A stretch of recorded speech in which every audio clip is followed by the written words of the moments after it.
Dënimet dhe dobimet në Greqi, të cilat nuk u deklaruan në formularin e dekriminalizimit, nuk janë të vetmet shkelje të Irena Gjokës. Emisioni investigativ Plug zbardhi për herë të parë vettingun e gjyqtares së GKKO, i cili gjithashtu është kryer me dokumenta të falsifikuara, pasi dyshohet se Irena Gjoka kishte pamundësi për të justifikuar pasurinë. Bashkëngjitur dosjes për falsifikimin e formularit të dekriminalizimit, avokati Adriana Kalaja dorëzoi në SPAK edhe një kallëzim me prova të reja në lidhje me pasurinë Irena Gjokës. Pra, sipas dosjes së vettingut, në pamundësi për të justifikuar të ardhurat, Irena Gjoka deklaron se vëllezërit e saj kanë marrë me qira një ambient në pronësi të shtetasit Stefanaq Gjoka. Ky ambient ishte një lokal i vogël përballë gjykatës së Fierit, ku punonte jo vetëm Irena si gjyqtare, por edhe Stefanaqi si shofer. Kujtojmë këtu se po nga deklarimet e vet Irena Gjokës në dosjen e vettingut, vëllezërit e saj kanë qenë emigrant në Greqi në atë periudhë dhe ajo përfitonte nga paratë që ata sillnin edhe pse nuk u dilnin për vete. Pra nuk dihet kush e paska punuar këtë lokal, kur Irena punonte si gjyqtare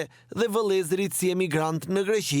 Ajo çka bën edhe më të habitshëm këtë transaksion është edhe shumë ma. Sipas kontratës, rezulton se ata paguonin në vitin 1995 80.000 lekë qira mujore. Një vlerë kjo që jo për vitin 1995 mund të konsiderohet stratosferike, por edhe sot pas 30 vitesh, i njëjti ambient zorse i jepet me atë çmim qeraje, pasi tregu edhe sot në atë zonë ka çmime disa herë më të ulta. Por për komisionerët e vettingut, kjo nuk ka ngritur asnjë hije dyshimi që mund të bënin verifikimin më minimal me çmimet e referencës dhe të tregut për atë zonë. Gjithashtu në vitin 2002, kur Irena Gjoka nuk kishte martesë zyrtare me Stefanaq Gjokën, deklaron se ka depozituar 10.000 euro në llogarinë e tij, ku të ardhurat deklarojnë se janë siguruar nga shitja e një lokali. Mirë po, trupa e vettingut nuk ka marrë mundimin të kryenin asnjë verifikim. Një nga shkresat kryesore dhe mundësi justifikimi e pasurisë është bërë pikërisht lokali, ku qiramarrës janë vëllezërit e Irena Gjokës, të cilët prej shumë vitesh nuk kishin as lidhje me Fierin, pasi ndodheshin në emigracion në Greqi.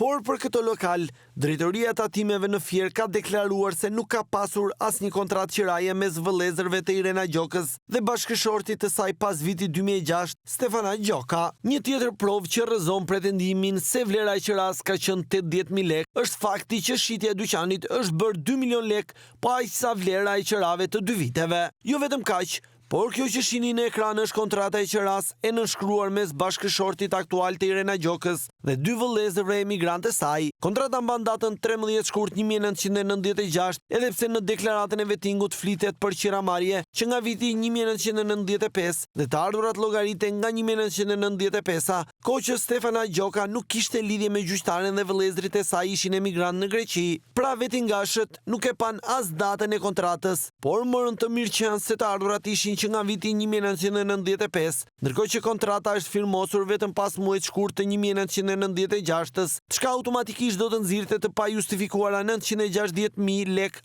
apo 9.6 milion lekë të vjetra. Siç e shikoni në pamje, kjo kontratë është e përpiluar në Word dhe është e shkruar me kompjuter, ndërkohë që në atë periudhë kompjuterit nuk ishin ende në përdorim, madje edhe kontratat në zyrat notariale bëshin me makinë shkrimi. Por siguria për të kaluar procesin e vettingut ka bërë që Irena Gjoka as mos të sforcohet që këtë falsifikim ta bënte sa më afër originalit. Jo vetëm shkrimi kompjuterik që nuk ekzistonte në zyrat notariale në atë kohë, por edhe referenca ligjore është një tjetër detaj që nxjerr zbuluar falsifikimin. Në kontratë, siç e shikoni, janë specifikuar në 801-825 të Kodit Civil. Gjyqtarja që me logjik duhet të ishte informuar për ndryshimet e kodeve, nuk e ka vënë në punë mendjen se këto nene të Kodit Civil në datën që pretendohet që është nënshkruar ajo kontratë nuk ekzistonin. Këto nene që i referohet kontrata që sipas Irena Gjokës është nënshkruar në vitin 1996, janë shtuar në Kodin Civil shumë vite më vonë, por edhe këto detaje, si për komisionin e vettingut, ashtu edhe për SPAK, janë të padukshme.